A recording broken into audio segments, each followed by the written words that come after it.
Welcome back. You're watching SA Today with me, Unati Bagyasha. Let's take you here now for more on the swearing in of cabinet ministers following last night's cabinet reshuffle. We're joined by our reporter Lulama Matya. She's in Cape Town. Lulama, thank you so much for your time this afternoon. I know that the Chief Justice Zondo is expected to preside over the swearing in ceremony. Talk to us about when these proceedings are likely to happen and what can we expect? Thank you, Unati, and good afternoon to the viewers at home. You are coming to us live here at Parliament at 10 years, where we are waiting for the swearing-in ceremony of ministers as well as deputy ministers following the National Executive reshuffle last night, where we saw the appointment of Paul Mashatile as the Deputy President of the country, as well as various other changes that the President has made to the Executive. But Unati, to talk to us more about what is expected to happen at 6 o'clock this evening, I am joined by Vuyani Green, who is the parliamentary editor, to talk to us more about this. Let's start with who's going to preside over this ceremony, the swearing in of ministers as well as deputy ministers. Well, Luli, what's going to happen here at 6 o'clock is not just symbolism. It's something that is prescribed by the Constitution. As you know, that you are a constitutional democracy, and the Constitution prescribes that the Chief Justice must administer the oath of office to the Deputy President, ministers and deputy ministers.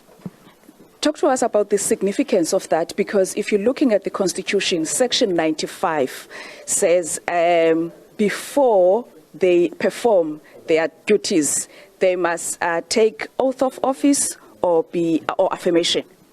That's very important, Lulu, because without them, taking that oath of office or affirmation, whatever decision they take may be taken on judicial review. Because they may declare to be illegal.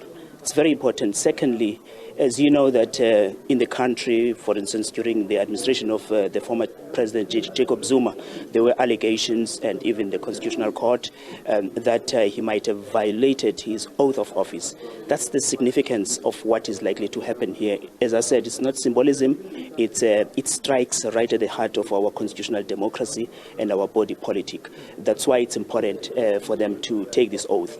Recently there are allegations leveled against the current president that he might have violated his oath of office, because in terms of that oath, especially Schedule 2 of the Constitution, they must swear faithfulness to the Republic, as well as obedience to the Constitution. They must uphold the Constitution and all law and respect the Constitution as well as other law. So that's why it's important for public office bearers to take their oath of office serious, because later on that may come back to haunt them.